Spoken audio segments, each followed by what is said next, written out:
here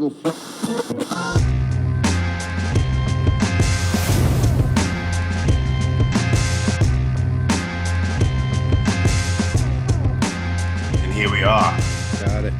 Got it. Episode 23 of Mission Statements with my friends up here above me. I don't know how I am on your screen, but I'm below because Mr. Joe Kelly, who is the Boston, I don't even know, man, like no GPS needed, Boston native for over 60 years, the greatest tour guide ever, Delta Bravo Boston. And then we all know Mr. Danny Johnson. He's also like an MVP who just travels the country and hits everything. Gentlemen, how you doing? How you doing, guys? All right. Fantastic. Yeah. Joe, right before we press recorded, before Danny popped on, he was just saying how like all week, it's funny, man. Like we had such an awesome full day, the three of us, and with Nikki, I'm just saying like in spots, Nikki as well. But we would just, it was such an awesome day, and we got so much done before lunchtime, which was insane. That like all week, it's just been like, it's like a good week. You know, That's what I was feeling. Yeah. Yeah. I had put together. Well, first, let me just back up. This whole Delta Bravo Boston swap meet thing, I did not put together whatsoever. I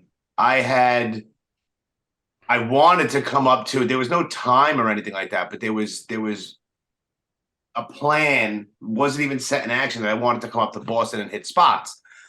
So I had reached out to Danny because Danny was moving to, close to Boston. And then he was like, oh, well, Fred, I call him the Delta Bravo logo guy. Unbelievable working. Unbelievable. So he vector sector, but he said that Fred was putting something together. So I hit up Fred and I'm like, what's going on? And he let me know. And then I think I was pretty much the one that threw the date out there. And then we all kind of it worked. So here I am, a Brooklyn guy invading the Delta Bravo Boston chapter.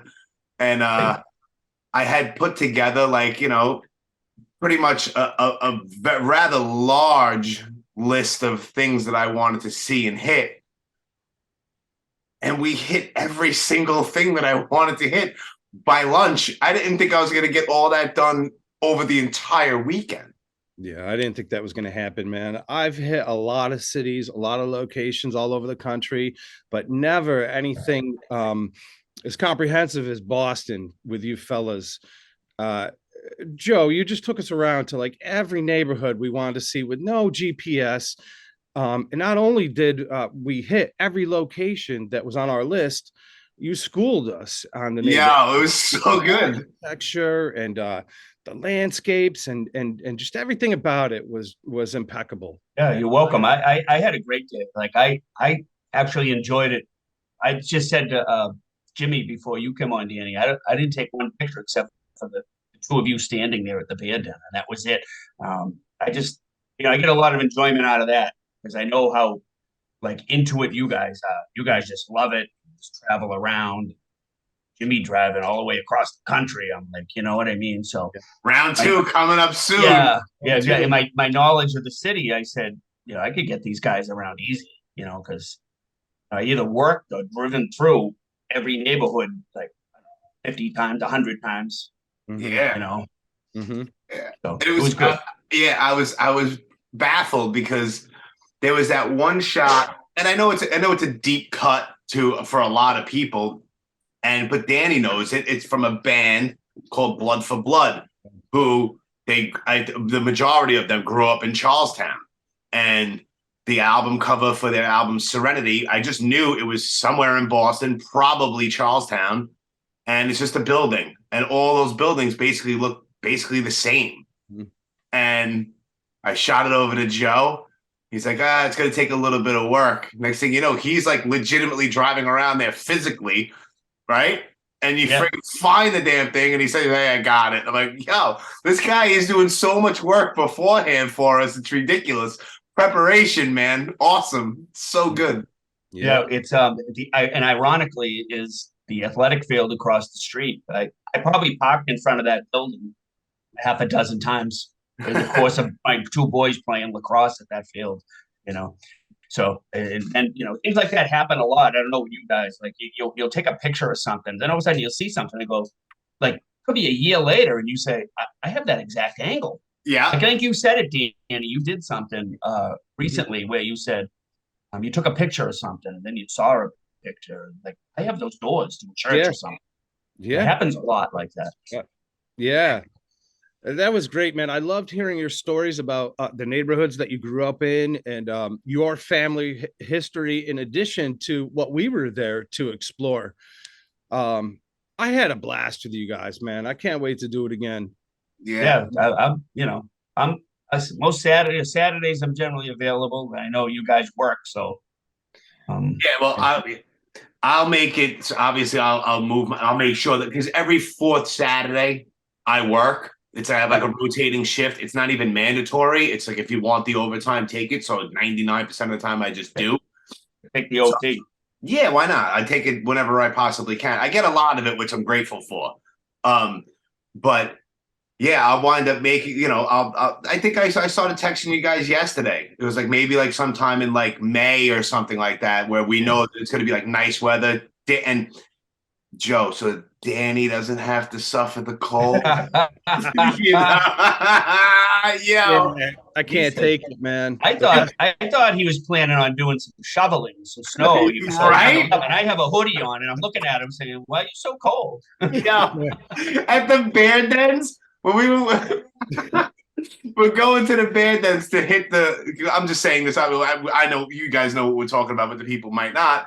But we find the what is it called? The Old Franklin Zoo, right? Yeah, there's an actual zoo on the other side, but this is the old section where the bears were kept in. It's called the bear dens. Yeah. Right. So the bear dens is where, if whoever's listening and watching, if you've ever seen the movie Mystic River, that's where they find Emmy Rossum, Sean Penn's daughter, who's dead, and they have her like, it's almost like a pit. And that was like an old fountain or like pool for bears. Yeah. And all of that, which amazingly is basically still intact, like with the cages and all, which is, I love when stuff is like that they don't destroy it and put a Starbucks there. And it's just like, we could just walk around. And of course I had to take pieces of the friggin' thing because I'm ridiculous with my dumb collections of gravel and rocks. But so when we were there, it was actually, when we were walking up towards there, it was actually like one of the nicest parts of the day because it was sunny and there was no real wind. Mm-hmm. And he's just like, yo, it's fucking ridiculous. It's fucking cold. It was fucking funny though, breaking chops. Oh, yeah. So I want. My fucking lips turned blue. Dude, it's fucking crazy. It's fucking funny, man. So definitely when it happens again, well, at least when I come up there and try to meet up with whoever wants to come and meet up, it'll definitely be like a nice warm day. When you wake up and it's 60 degrees and, in the middle of the day, it's like 75. That's like fucking beautiful. Mm-hmm. I love exploring this time of year though, because there's no foliage. So nothing. Exactly. The branches are bare and everything's visible. Yeah. I was thinking of that. I was looking for something, Johnny Depp scene here in Southie. He did up on G Street, and I was looking for it. And I found the picture of it, and it was taken, I think, in like the late spring. So there was a big tree branch blocking the doorway, but if you go by now, there's no leaves or anything like that. Yeah. So, as Danny's saying, like this is the best time of year to get those shots in. Yeah, it is. See, but the one thing I noticed, well, now I didn't even really notice it because I was just so in the moment when we were there. I'm thinking back now, scaffolding didn't even get an hour away. Nope. There was no scaffolding. Here in New York, every other spot that I want to hit is fucking scaffolding, man. It's the worst. Mm-hmm. The worst. I was reading recently about the scaffold, and hope to set the topic for a second is that there was no real rules about how long you can leave them up too. There was some Right. building in Lower Manhattan that they finally got them to take it down after like 30 years or something insane. And I was like, what? Yeah. Because I know that in the building that I work in, soon it's called Local Law 11, which is basically where the city comes and they fine tooth comb the entire facade, like so that there's no brick damage and there's no hazardous something possibly falling down. And I know that the owners of my building, they pay for that scaffolding. And it's like an X amount of money for whatever, because you can get fancy scaffolding like crazy. Because I work right next to, it's a building called the Yale Club, and it's associated with Yale, and it's like all alumni. It's super friggin' bougie, but they had like $500,000 initial scaffolding, and it's like 30 grand a month to keep it. Wow. It's real fancy craziness. We're not getting that, but we're getting like scaffolding, which costs money. And it's a couple of $1,000s, if not more, a month, plus like 50 grand to put it up and whatever. So it's crazy that people would even have that up there, because to my knowledge, you have to pay for that shit.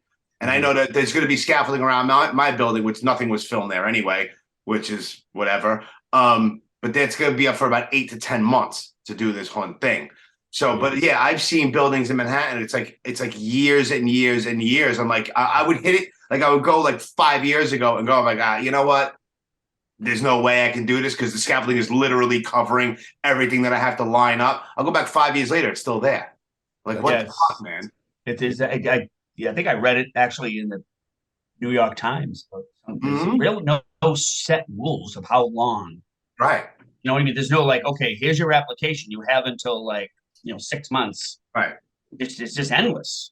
Nope. But the scaffolding stuff, as you get on that topic, is to take a picture. Like the automobiles, you can kind of get around because your shot might through the automobile. That makes sense to people listening. Scaffolding stuff. Yeah, that you said that's perfect, because when I put together the one, I don't remember which street it is because I'm not from Boston, so it's not sticking yet. But the one where from Black Mass, where the guy in the brown car shot in the head. That Ian Fifth, yeah. Yeah, Ian Fifth, that's right. And you know what? I asked you, I'm like, I don't remember where this was. I zoom in. He's like, the address is on the building. I'm like, oh, I'm an idiot. So I'm like, oh shit.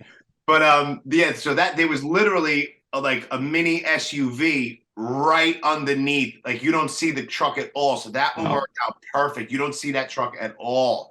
So it's nice when that happens.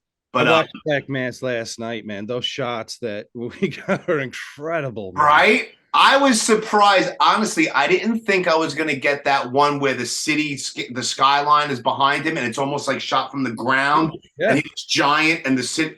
I didn't think I was going to get that. And it was, I love when it happens when I must have took like 30 of those pictures because I just wasn't, there's a little bit off here and there. So I took like 30 of them. I upload all of them with the screenshot. I take the screenshot and I copy it, whatever.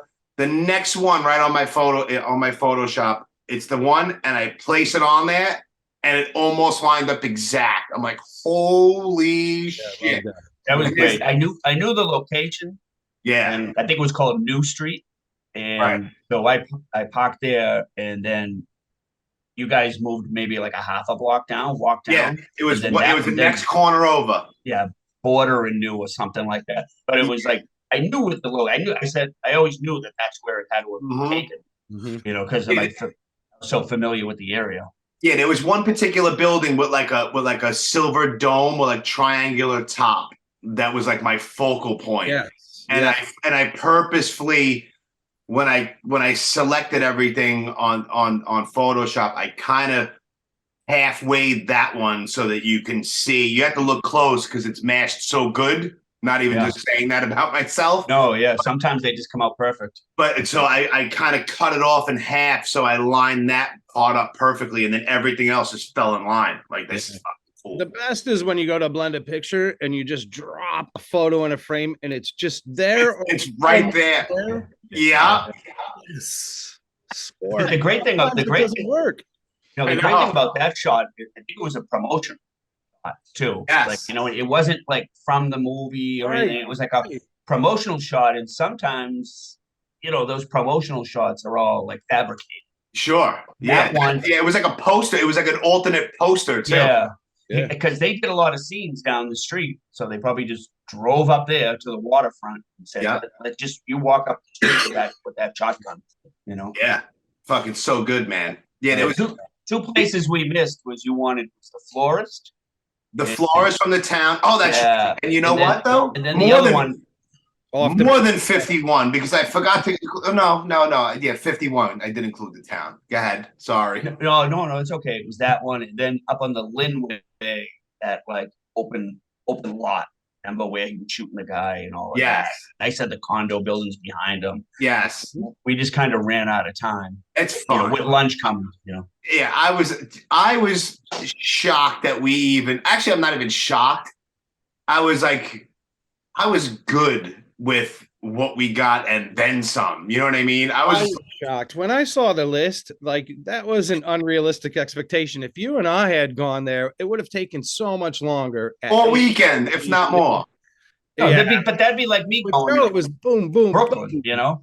Yeah, it's the same concept of me going to Brooklyn. You know, it's like I'd be stopping, looking at the GPS. What's that address? And I just knew where they were, so it wasn't like like, this is it. I'm like, this is the Blood for Blood album cover. This is crazy. Like, it's just, it was so perfectly done, man. It's like, I'm not gonna say. When we pulled up and I stopped, and he goes, "Well, this is it," like nonchalant. And Jimmy's looking out the window to his right, going, "What?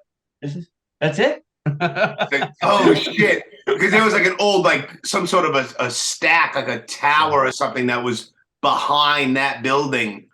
That was like chimney or something. To all the other ones. I was like, fuck. That was one of the first ones that we got that day. Yeah. One of. Because it was close. It was close to your hotel. So let's loop through there, come around the corner, get the nuns, and then we'll head this way or that way. We'll get the nuns. Yeah. Yeah, buddy. Yeah, so good. I was watching Good Will Hunting last night. I watched 2 nights ago. Oh, that's next time. Well, even like I did that one of him reaching into the mailbox, Robin Williams, and I just did it off of memory. You know what I mean? So I took like maybe 4 shots, a little bit of an angle, 2 straight up, and then the opposite angle. And I found that basically dropped right in place too. I'm like, that's awesome. I did that blind. So my wife's cousin owned Dell Street Cabin, and they had just bought it literally within a month. And then they came in and said, "We want to use the tavern for the movie," and they were like. And it's been like a boom for them since. And at that point, way back when it was filmed, my wife and I got invited to the cast party. And I only knew Robin Williams. I didn't even know Matt Damon. Ben, they were there, but I got Matt Damon's autograph. And of course, everybody knew Robin Williams, so we all want pictures with him, and I got a nice picture with him. Wow. I saw that. You recently posted that, or I saw it was somewhere. Yeah. But my point is, if you come back, maybe I can talk to her, and before they open, if there's any shots in the inside. That would be fucking incredible. Pictures. We gotta get inside that school.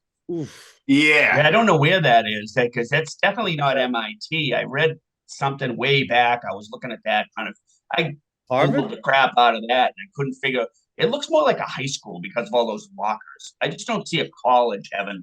Okay, lockers in a row. That's just my theory on it, but I could be wrong.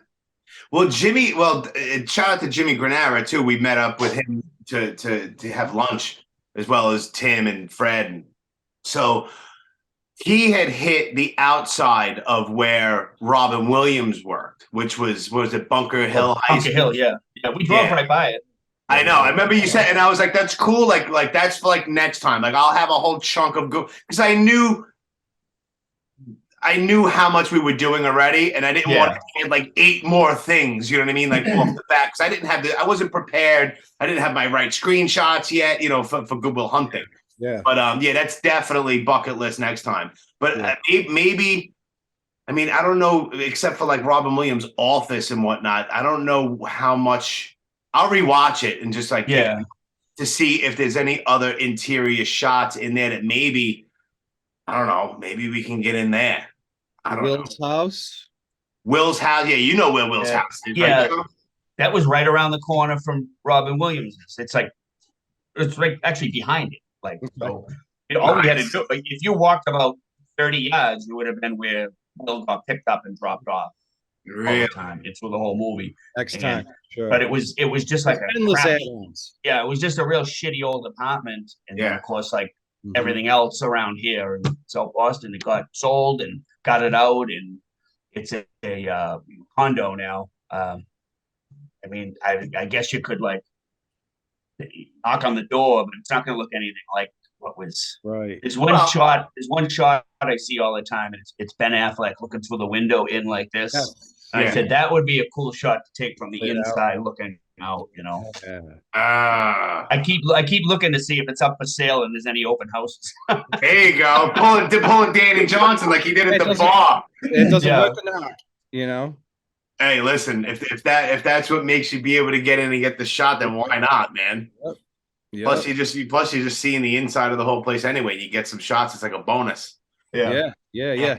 What I love about exploring cities like this is the second time around, I'll just be driving around and I'll notice locations that we hit the first time, unexpectedly, and it's great. Like Jimmy, when we went to Lowell.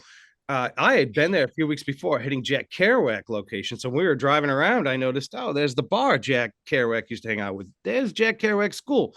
Without planning anything, it's just all there. And for the second time around, it just comes to life. Yeah, man. Yeah. And what was excited to go back to Boston. In fact, I plan on being there every weekend.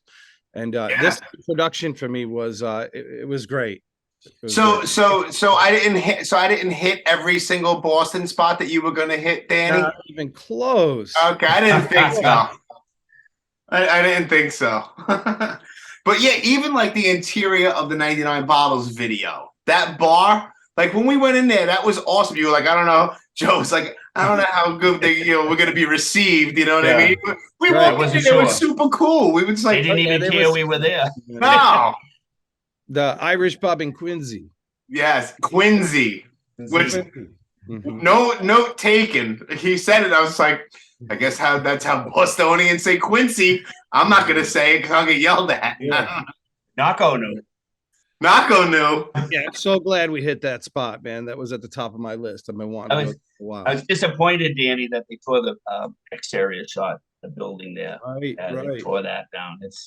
That's too bad.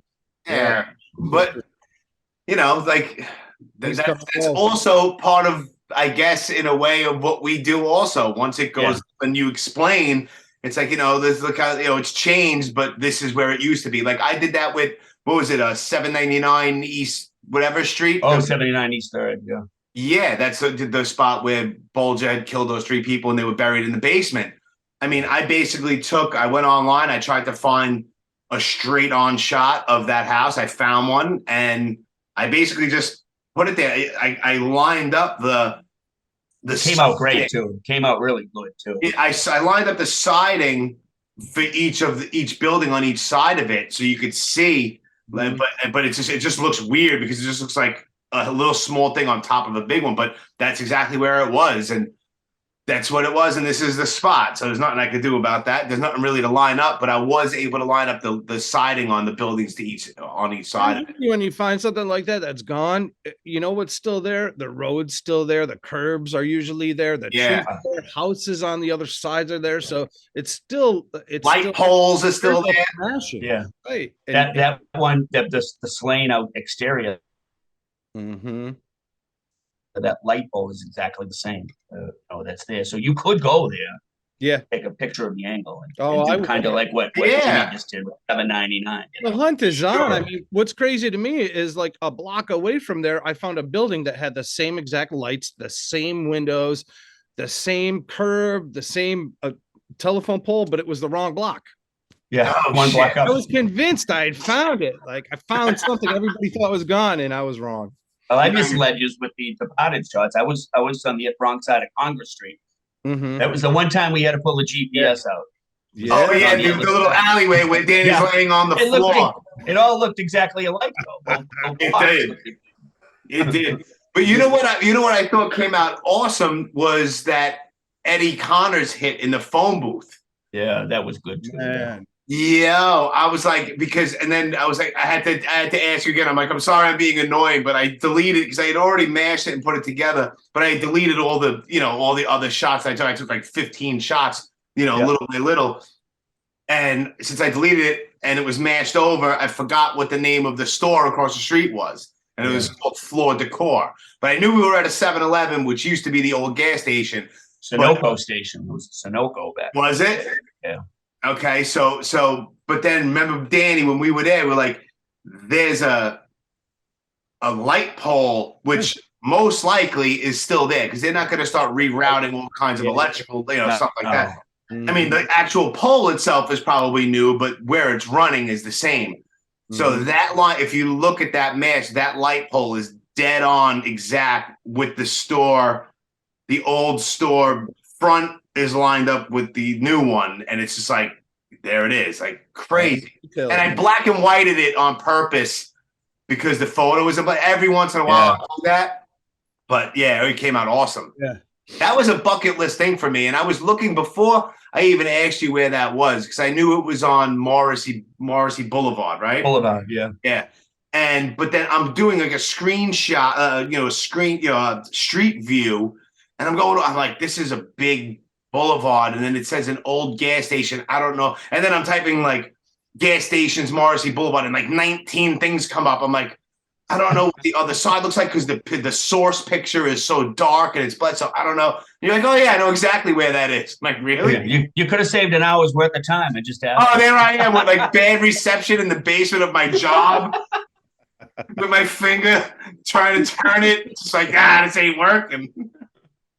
Yeah, that was a good one though, because a lot of people don't. There's not a lot of information about the exact spot of that, like where that.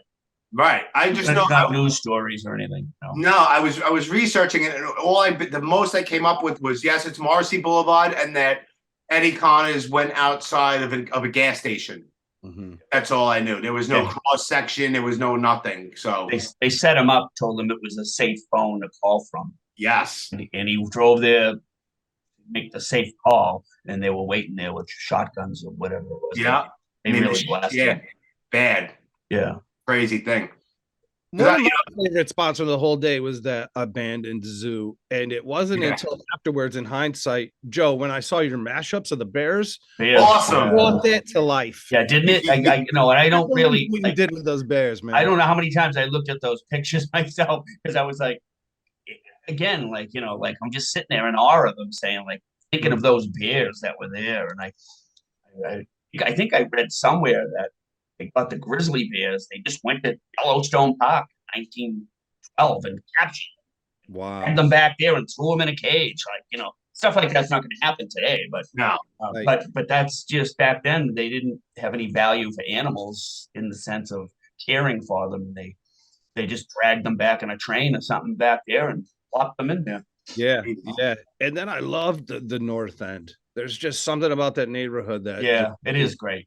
It's so awesome to me. I love how the streets are narrow and the buildings are tall, and it's just this kind of like maze of windy roads that just it has driving through there and exploring.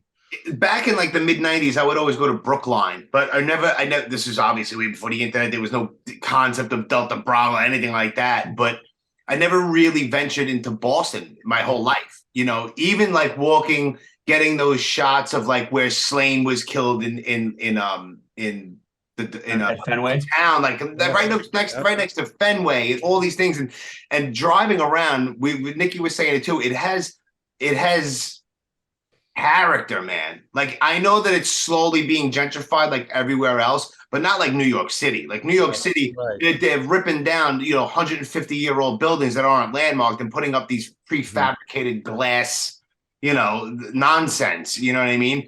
But there's so much of Boston that when we're driving around, it was like I love it. It's such a there's still a lot left, but they really have torn down a lot.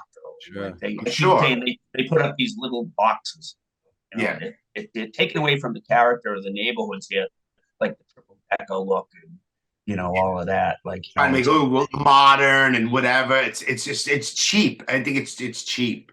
Yeah, Awful. but the North End to me just reminded me of like the night. It was easy to go back into the old time and just see like kind of what it felt like in the 19th century. I mean, it still has that kind of old time vibe to Yeah. it. That's why. Beacon Hill has all kinds of laws in place where Mhm. you can't even, a lot of the sidewalks up there are brick still, and I love that. you'll be like thrown in jail if you remove one brick, like Yeah. to do any work. You have to go through all of the neighborhood associations, and it's like a lot of work. I love that. Yeah, So that's good. I'm glad Yeah, no, it is. that they're preserving it. Yeah. What was awesome, the first spot that we hit on Sunday morning was before we met up with you, Danny.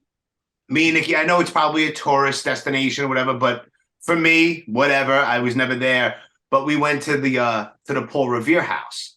Mm-hmm. And one of the first things I thought of was you, Danny, because I know how you like you know, like we were all looking like look at that building right there. Like this, it's like that whole little area. It's all still cobblestone streets.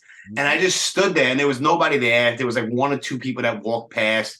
And I was just like, this place is incredible, man. I took a few shots and I found like one of the oldest pictures I can of the Paul Revere house, and I put it together. I think the photo was from like 1890 or 1898 or something like that. Oh, it looks great, man. Yeah, the building to the right of Paul Revere, the taller one. Yeah, and it says something like Mariners something on it. I can't remember. I sat there and had lunch.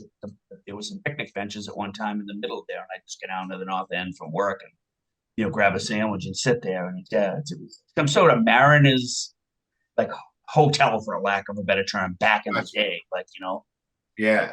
All those buildings are incredible. Yeah, man. And the only thing, but let's go back to scaffolding real quick. The only thing, but it wound up working out fine, was when we went to the Angulo spot where he's in the casket going into the church. St. Leonard's. Yeah. St. Leonard's. And I was like, I first looked at it, I was like, I don't know. But it came out as good as it can, because all I literally had to do was line up Jesus on the cross. Yeah. Because that's all I really had to do. And then I just, boom. And it sits right there. But that was the only scaffolding. But that was like clear glass scaffolding. The glare is a little bit funky. There was a couple of shots, like the Equalizer shot where Denzel was running across the street. Like there was a huge glare there, but I kind of made it work anyway. I thought it came out great. Yeah.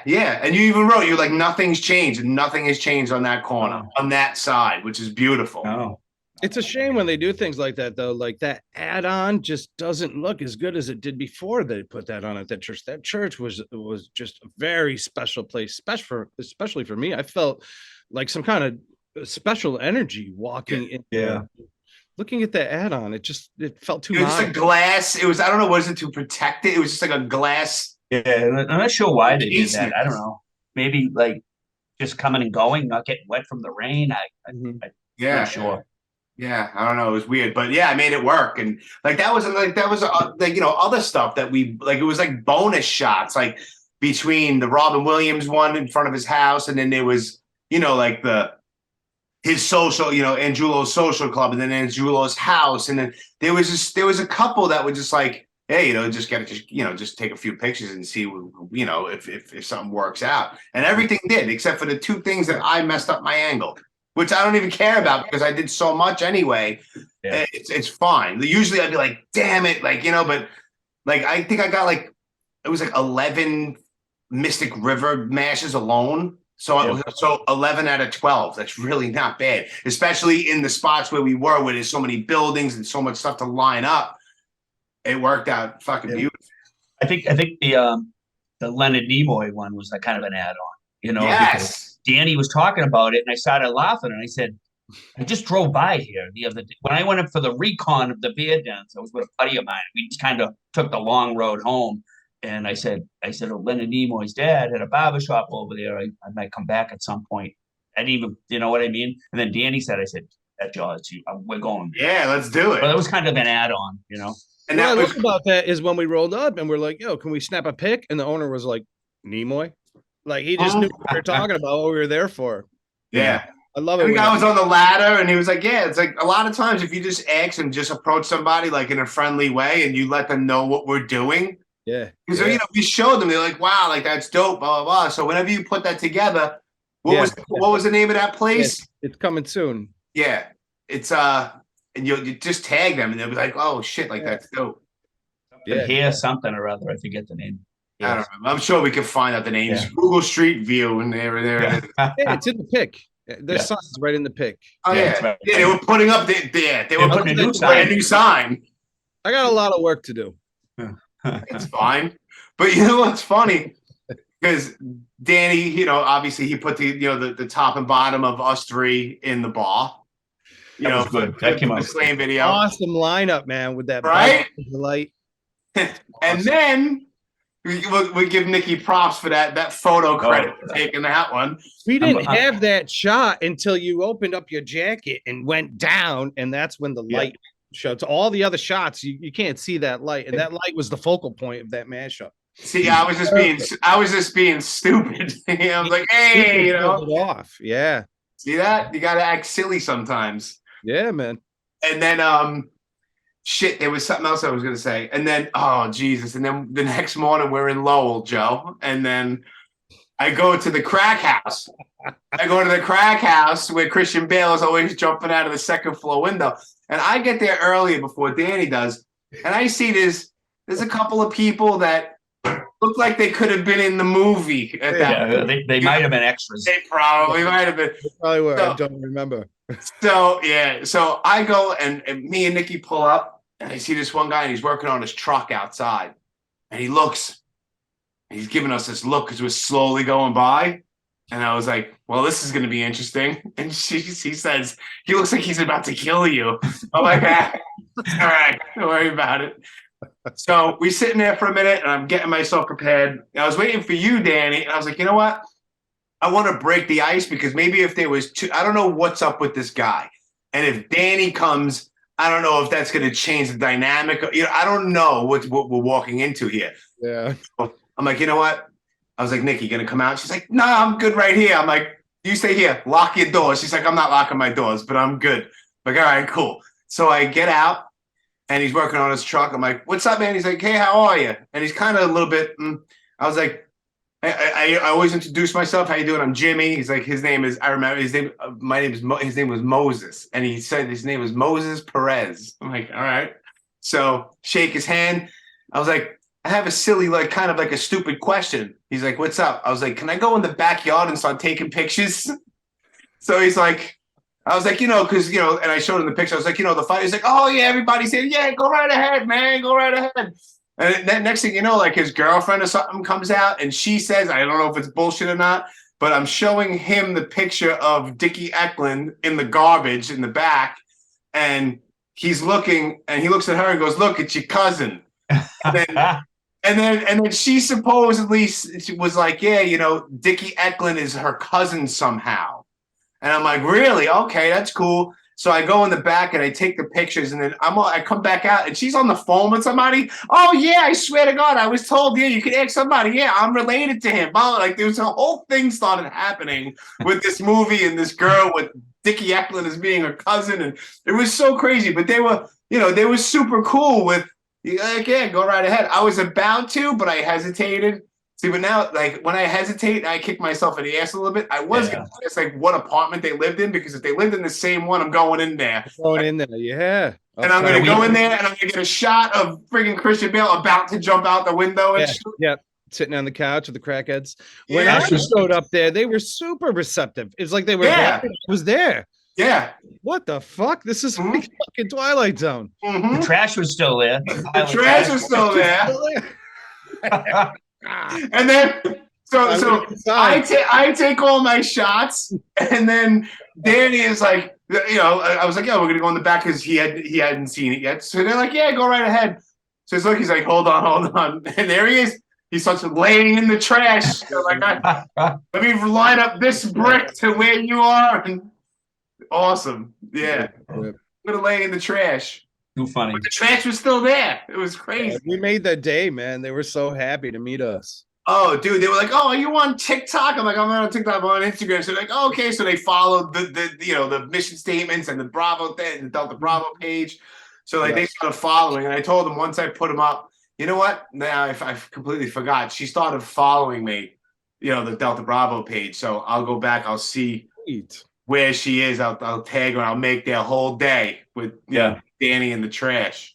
I want to give a shout out to Fred for putting together the meetup because 100%. I've been working closely with Fred for years, but I'd never met him in person, and it was a pleasure to meet him and everybody else, Tim and Jimmy, and it was just it was great to get together. That was the icing on the cake to top off the day. Yeah, it was good. Yeah, I had a fucking blast. Yeah, it was awesome.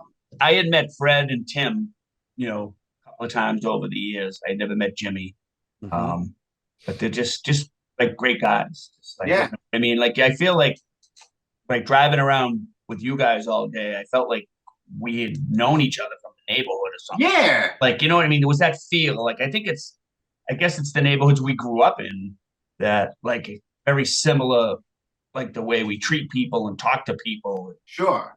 So. But it was great. And it's same with those guys coming in. We're just like, hey, what's up? Like, you met them 17 times, Yeah. I feel like like when you came, which again, thank you for being basically like the friggin' chauffeur.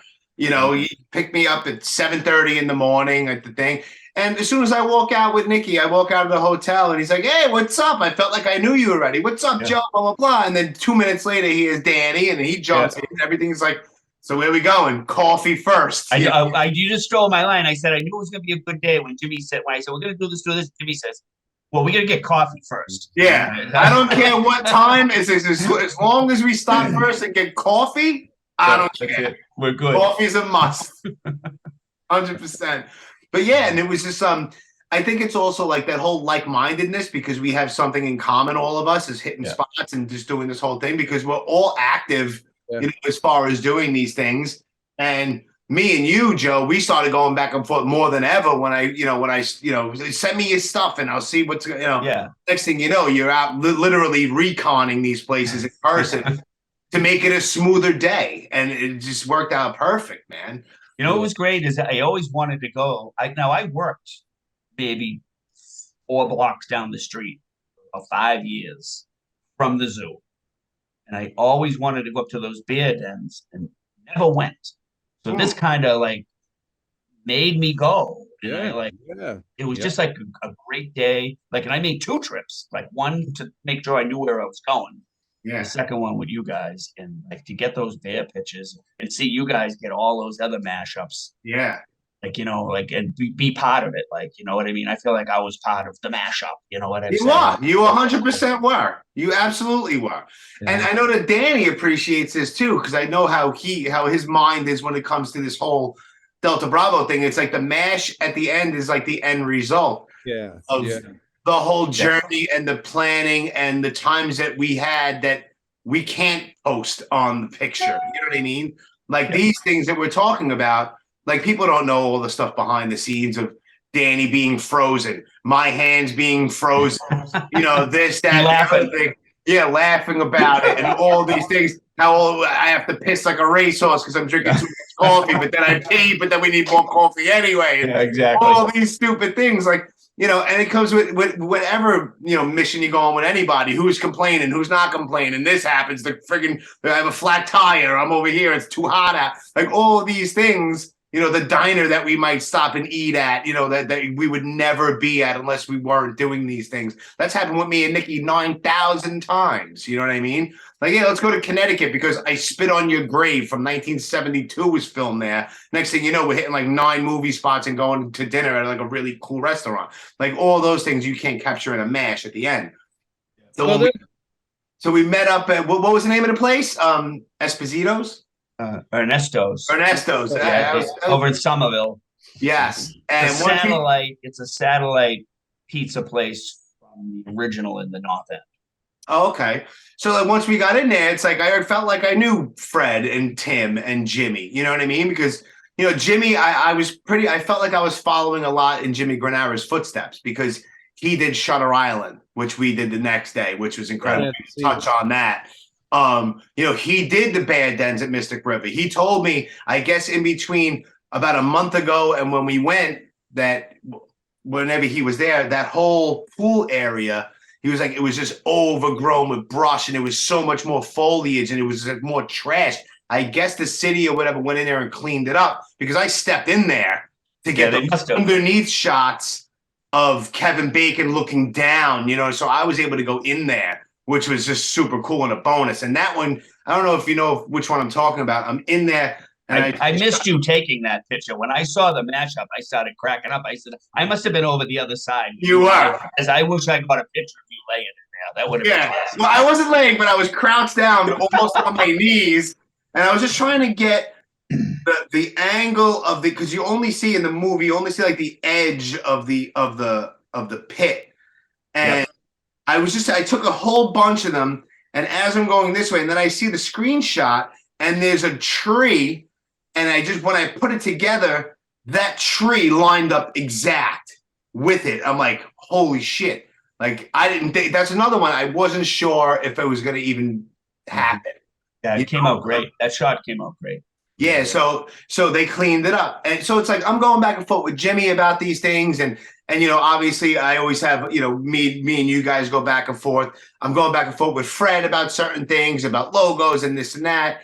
And, he doesn't give up the actual thing, but he's like, yeah, we have a small thing coming up and then a big thing coming up as far as, the merch store and stuff like that. He doesn't tell me anything, but he just gives me hints of big things or little things or whatever. And then, so once we walked in there, and then Tim as well, it's like, I feel like I knew all you guys already, even though I've only met Danny face to face before. But other than that, and plus Danny's been on the podcast on the Blast Furnace and this podcast before. So there's that whole common denominator of we all just do this very niche. Well, there's a lot of exploration groups. Yes. But the best thing about our team is the camaraderie. Yeah. It's true. 100%. I don't think there's any other group that's as big as this, as far as talking all the time and getting together and it's like the next, like I said, like in like 2 months from now or whatever, like Boston round 2. And then in the summertime, it's like like next summer, it's like I'll be in Cali.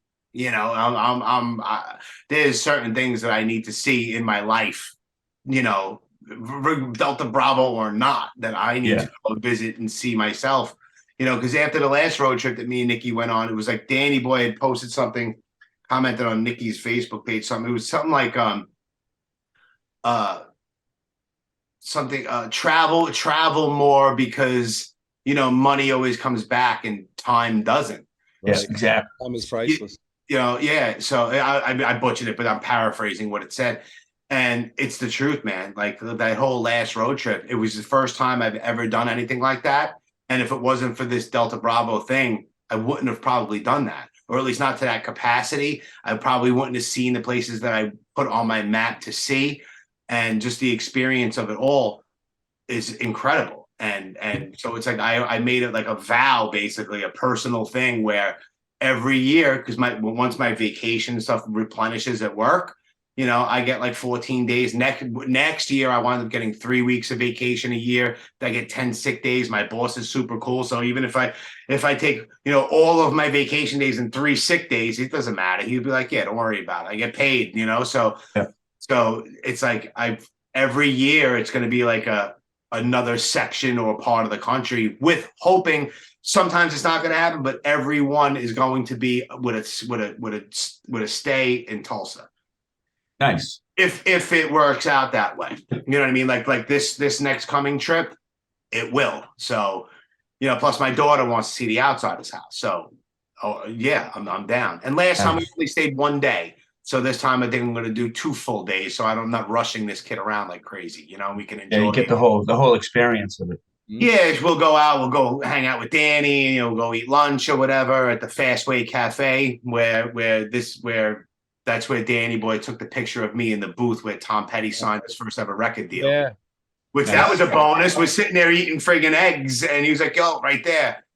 So. Yeah, I went there a few months ago, and I got there right as they closed. So I had to go inside. Mm-hmm. Right around the way is the church, Leon Russell's studio, which is an awesome spot to hit too. Yeah. So Tulsa, I mean, there's so many places that I want to see. I mean, like my initial thing, what I want to do, time permitting, is I'm going to fly one way from New York to LA, or actually New York up to San Francisco, closest to San Francisco. I want to hit Alcatraz first, like day 1, day 2, and then I'm going to travel down the Pacific Coast Highway or whatever it is. Is that what it's called, Danny? Yep. See, Pacific Coast. Yep. because PCH. California is like Boston to me. Like I'm not familiar. So, but Danny and Ray and friggin' hooked me up with a whole friggin' map out of shit. I'll be out there, man. There's only so much of this weather I can take. I take the most of it, but I feel like I've been hibernating since I came here. I mean, Nice. under 40 degrees, I don't want to leave. I don't blame you. You better get your shovel out, Danny. Tuesday, snow coming. Oh, it's coming. Yeah. So what I want to do, I want to hit San Francisco, and I want to hit that, go down, and there's a whole bunch in LA and stuff like that. I love it. I want to meet up with Randy Shanofsky and do the Warner Brothers thing and see the Psycho House and like stuff like that is gonna just blow my mind. You know what I mean? I love it. And then what I want to do, I want to go into Arizona, into New Mexico, then shoot up to Tulsa. And then from there, depending on time, either I'll fly out from there, or if time permitting, if I have like 3 or 4 more days, I'm driving my ass back and I'll hit spots on the way back. So it'll be like flying one way and driving my ass from California literally all the way back to the fucking across the country. That's what's up. You know what I mean? And then the following year is, I don't know yet, but it might be, I think I need to hit like the whole New Orleans area and like down in there because, you know, New Orleans, maybe like just hit like fly into like somewhere in, you know, Louisiana somewhere and then just hug the bottom and go through the Carolinas and just do that whole, you know, I like a lot of places, but I like New Orleans better. Yeah. My favorite city, man. Yeah. Hauntingly beautiful. Nice. Hauntingly beautiful, like the Medfield State Hospital Insane Asylum. Jeez. Yeah. Shutter Island. That was something. And Danny was loving that place. The place was incredible. And I love places like that. And you walk around there and you just know that fucked up shit happened to people there. And that place anything that says asylum, this bad stuff happens. That place is giant. Giant. And it's just like Nikki's walking around and she has like this map of, and each building is labeled like building 28. And it was like, oh, this is where like, what was it? Like the unkept men facility, like the guys that don't know how to clean themselves, like they're all here. Like this is the one for the women who don't know how to act and are all crazy. Like that's there. This is the medical building where they did testing and weird shit. And then this is the facility where, it's so easy just to imagine people just walking around like zombies because at that time when that place was functional, frontal lobotomies were the cure. Electroshock therapy was what they did to the patients that were there to just Cuckoo's nest. Cuckoo's nest. Yeah. Mm-hmm. Yep. Basically like that sort of thing. Yeah. Which always, whenever, and I always bring it up, whenever someone mentions that movie, it's one of my, for some weird reason, I've been to so many cool spots, especially on that road trip in Boston. There's so many cool spots I never thought I would ever see. But for some weird reason, one of the highlights was when that last road trip, we were in Wichita, Oklahoma, and I actually was able to leave a package of juicy fruit on the Chief. Put the ball in the basket, Chief. Put the ball in the basket, Chief. I love that movie so good. R.P. McMurphy is awesome. Yeah. So for me to be able to do that, it's just like, I was able to put a package. If you know, you know. Like if I put a package of juicy fruit on Will Sampson's grave, like Medfield was such a weird place because it's like this ritzy town, and then their park is the abandoned insane asylum. You know, so weird. I went to the one grave I went to. I'm not big on the graves, but the one I went to, I had to go to was Belushi's, Martha's Vineyard. Of course, and that was, it was Yeah, it was just kind of you had to go to that, Yeah, well, that's another thing. We found Whitey Bulger's grave. Yeah, that was in to backtrack when you were saying the start of how you want to fly into San Francisco and go to Alcatraz, or you probably know this, he was there, held there, and somewhere in my notes, I asked a guy that was a historian on Alcatraz what cell he was held in. So if you go there, I'll try to dig out the number. Hell yeah! That's what's up. Because I'll be following in Danny's footsteps because he was there. He hit Escape from Alcatraz. Yeah. That's why I love that movie. I remember as a little kid watching that movie. And I love that movie. And I saw those man, so I'm like, this is incredible. Every little detail of everything that's in the pictures from the movie matched up. It's all still there. It's amazing. It kind of in the theme of the beer. Everything on the walls. It's all kind of in the theme, Danny, of the beer dance. It's amazing. Like, that's in the middle of like salt water. Yeah, still intact. I can't believe it hasn't rotted away. I can't believe it. Yeah. And of course I took dirt and some couple of little rocks from Whitey Bulger's gravesite, put it right next to my Lizzie Borden grave shit. I have mason jars that are labeled like a psychopath. Yeah. All right. Oh. Yeah, people say, yeah, the kid collects gravel and rocks and sticks. I do. I fucking do. I tried to get you to take the piece of metal. You wouldn't take that. But I don't, you know why? Because I'm such a friggin' psycho. I don't know exactly where that metal was from. I know. So I can't be like, oh yeah, it's metal from the bed bends. And so I went to the pit area and I took pieces of concrete from the edge of the pit where she was found. So the actual shot. Right. If anyone asks, which nobody comes to my apartment anyway. So it's like, I'm like, yeah, if someone asks, what's this from? Oh yeah, this is from the pit with it from the Mystic River, blah, blah, blah. But I just know for me. We care, Jimmy. We care. I know you care. You all care. It's very silly, but very cool. Yeah. Very cool. It just ties into this whole thing. And Joe Schellinger from Philly set that all off by sending me the brick from the Rocky pet store. Yeah. He started it off. Joe, I love Joe. He's a good guy. Joe is the greatest. It's one of my favorite gifts I've ever received in my life. I'm like, he sends me a box. And he's like, yeah, this is from tropical, whatever tropical fish, the place where Rocky met Adrian, where he bought Cuff and Link. I was just like, this is the most badass thing I've ever got. It's a fucking half a brick. Like, but it's not just a half a brick. That's what's up. Oh man, yeah. So a couple months, round 2. I have Boston Strangler shit. I have Goodwill Hunting. I already have folders going here. There was a building right where you took that Charles Street shot on the other side of the street and just down. So one of his victims was strangled in that building. Okay. It was right there where. I want to also. It was brought up, but it wasn't like on my bucket list at all. But I definitely want to hit the original location for Triple O's Lounge. Oh yeah, I kept saying we're gonna drive by there. We never made it by. I was not complaining at all. So I was waiting for the bus one day, and I was just looking at it because it's called the Fox and Knife, something like that. Now, all gentrified. Yeah, that term again.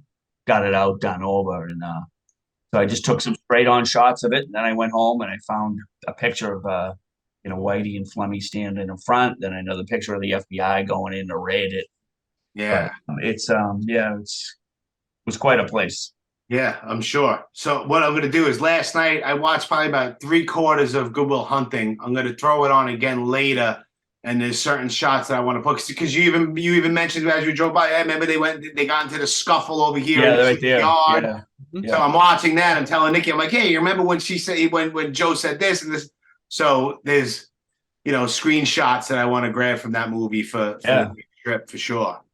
Get some that aren't like you don't see when you Google. Oh yeah, that's why I do screenshots. I mean, there's a couple times where there's a couple of times where you'll get the Google shot because it's just a really good shot or whatever it is.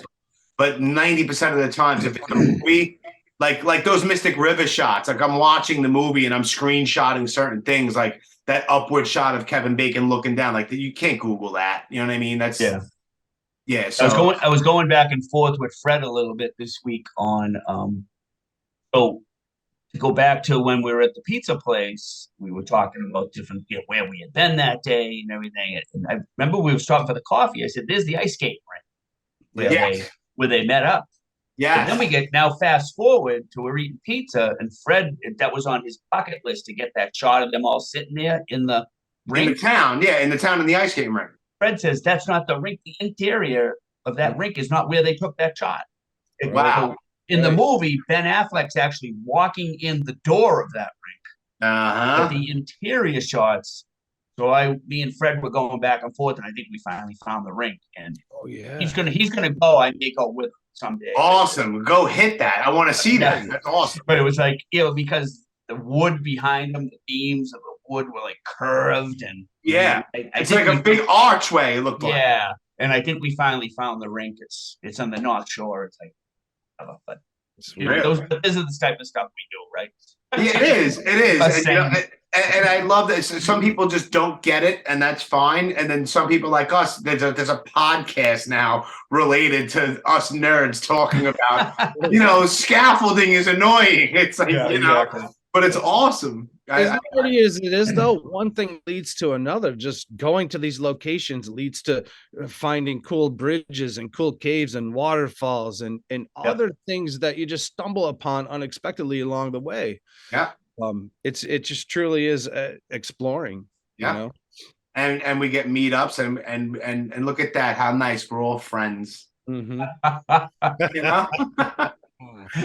We meet up and we meet in person, and it's like, everyone's cool. Let's do it again. There you go. Yeah.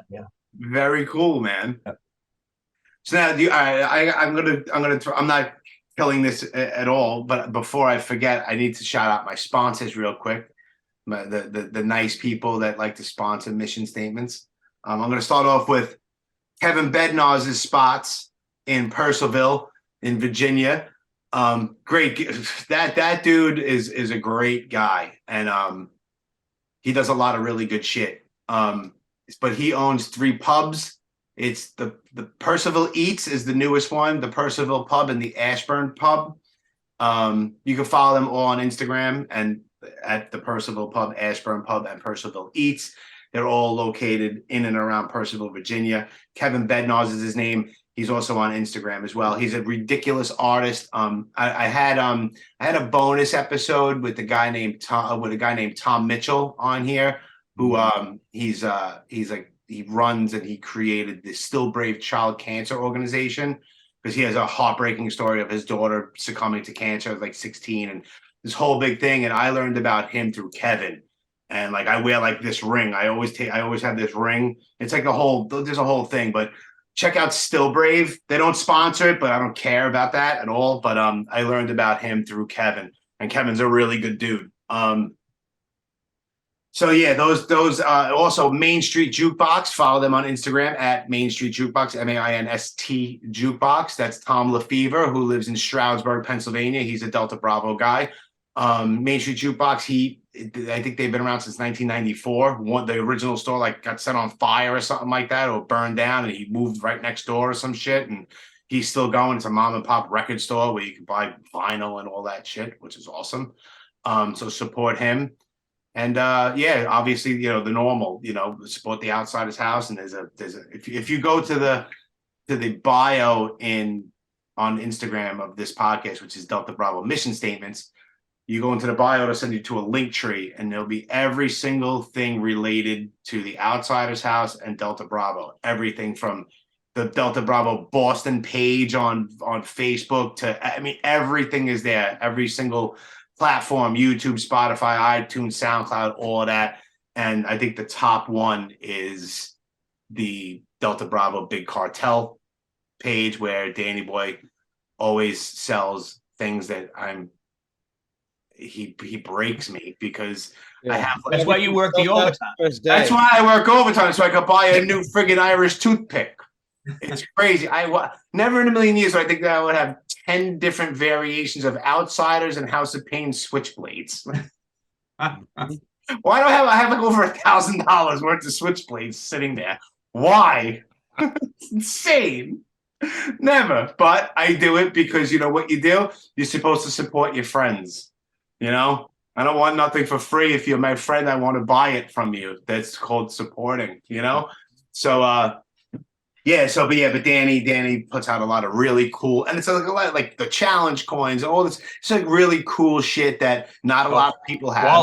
Quality stuff. Quality, and 9 out of 10 of them Fred has a hand in all of that, designing all of that stuff and doing proofs and taking all the pictures that go up. So, we all help each other out in one way or the other. And it's very fucking cool. Hell yeah, man. Big time. So is there any spot that you know of that needs to be hit in Boston, either of you, that you just want to hit, that you'll wait for me to go and hit with? The top of my head, I don't. Well, I don't know. I'll put on the thinking cap, man. We'll make a list and put together a folder and make a plan. Yeah, sounds good. And in the warmer weather, days are longer as well. Oh yeah. So it doesn't get darker. So we can head out like around the same time. We do a whole bunch. We stop, we eat for lunch. And then if it's still like nice and light out for the next couple hours or whatever, depending on how we feel, if we eat like animals and feel like going to sleep, then so be it. If not, then we'll go and hit a couple 2-3 more spots. 2-3. I know you like the mob. I know how you are with the mob stuff. So put your thinking cap on with those. 100%. And on the strength of you, Joe, saying it, I actually went and I bought. It's not next on my list, but it's the second. Right now, I'm reading Murder Machine, and then I'm going to read the Joe Coffey book, cops. And then after that, I bought Brutal. I think it's the Kevin Weeks book. Oh, Kevin Weeks book, yeah. I bought that. After you were mentioning things to me, I went right onto Amazon. I bought it, so that's on deck too. And Pat Nee's book is pretty good too, A Criminal and an Irish. I'll buy it because I'm very, very, very familiar with all the whole New York City 5 families, like all that stuff. I know all that stuff. I learn stuff about it all the time also because it's such an intertangled, crazy thing. But I'll be honest, I'm not really that familiar with the whole Boston Irish mob thing or like Angulo and stuff like that. Like I kind of just scratched the surface with that stuff. So I want to, I've always been interested in that kind of stuff. Me too. I read a lot about that stuff. And I love all the, the New York. You put up, and I would think I contacted you within 3 minutes saying, "Can I get a piece of that tile from the?" And you know what? It's funny because that guy never got back to me. I have a piece of the ceiling. Yeah, but that guy, he sent me a text message with pieces of tile, and he was like, "Yeah, I have them for you." And it just so happened like the next day was his last day on the job at the old Ravenite. And I was like, all right, well, I can meet you at your next job, wherever you are. I'll come out there and I'll meet you. I will pay you for them, whatever. And I texted him so many times, and like every once in a while, you know what? Just for shits and grins, I'll text him as soon as we're done. And hopefully that he could have changed his number for all I know. I have no idea.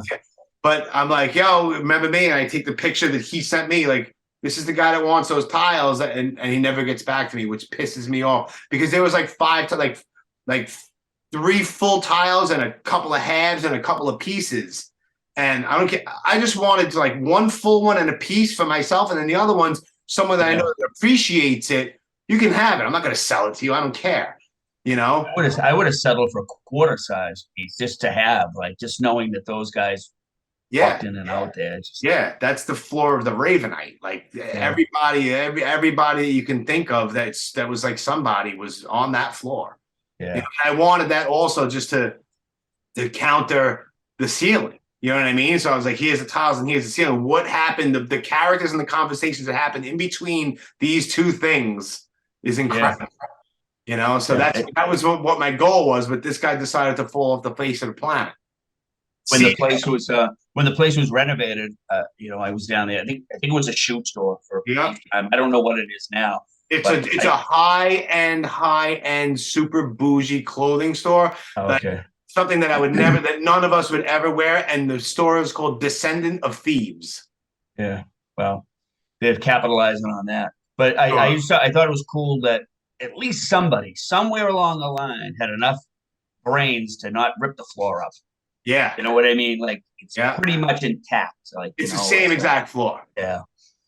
That was cool to be able to, go in there and see it, take a picture of it, Yeah.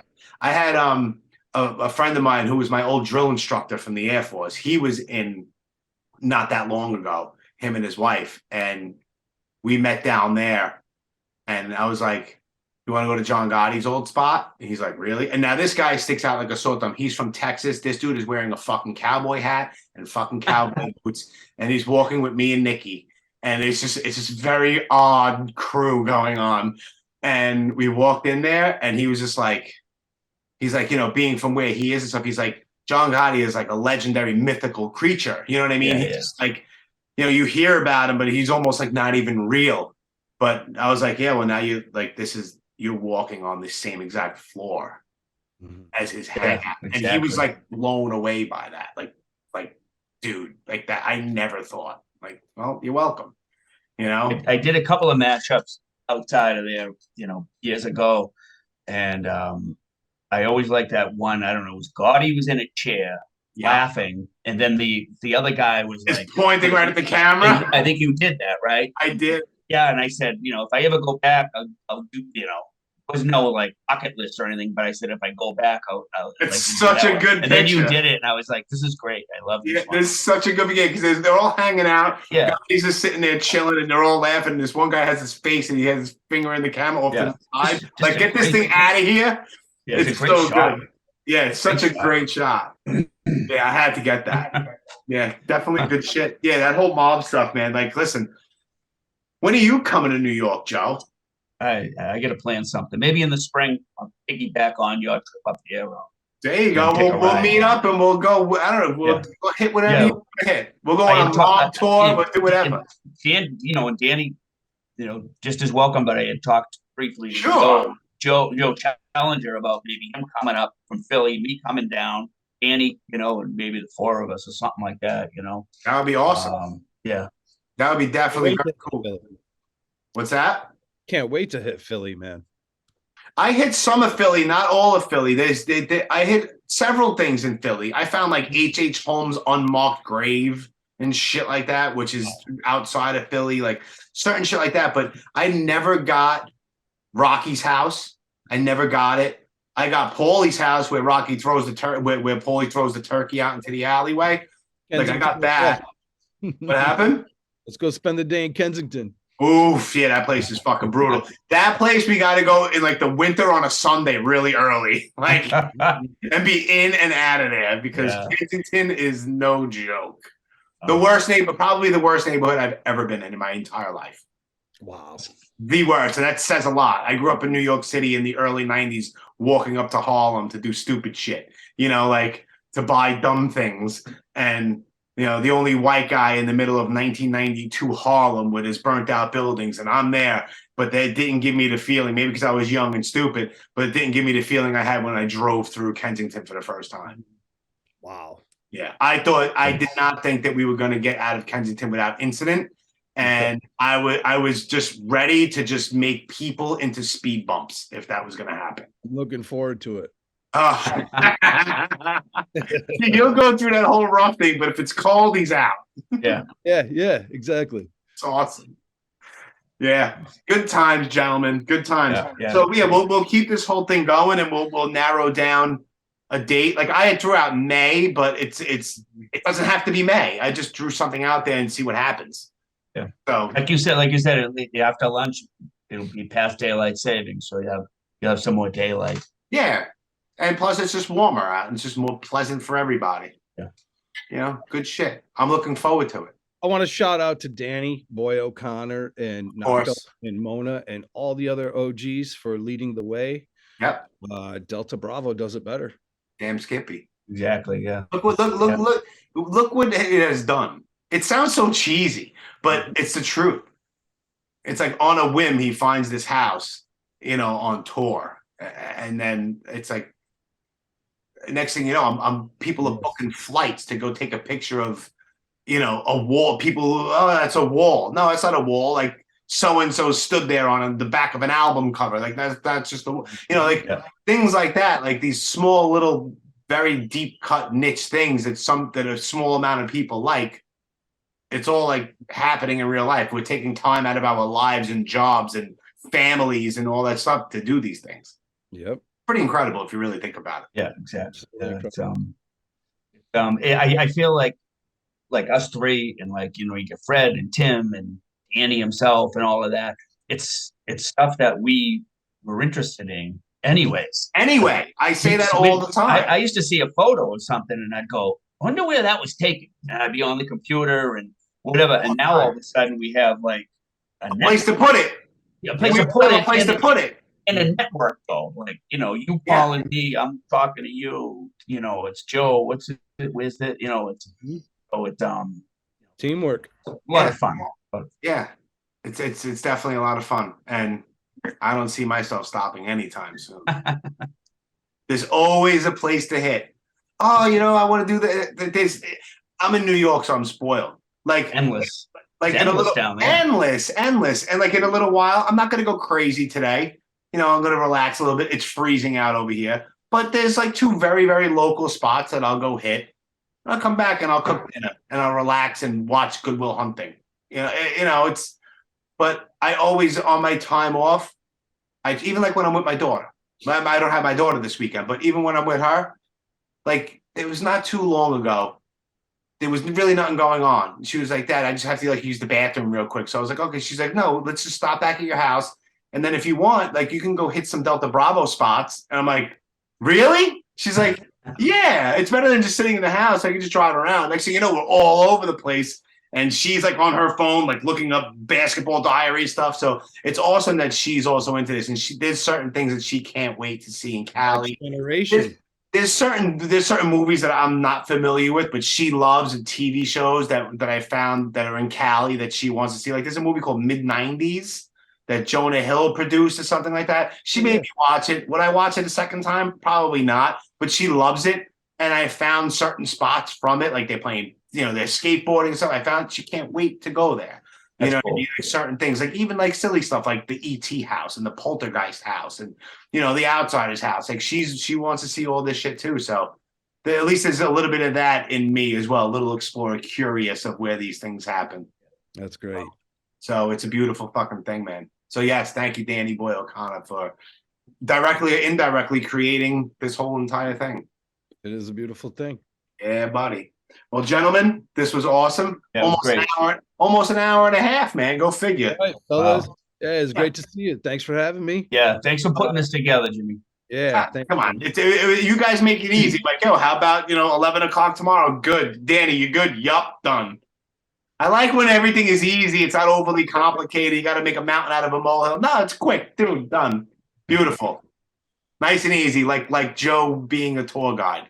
Super simple and easy. I said it 10 times, but I had a really good day that day. Just showing you guys around and explaining the neighborhoods and explaining where this was. And not to belabor this, but it's amazing where some of these movies, there's 3 or 4 movies all in the same intersection. Just kind of.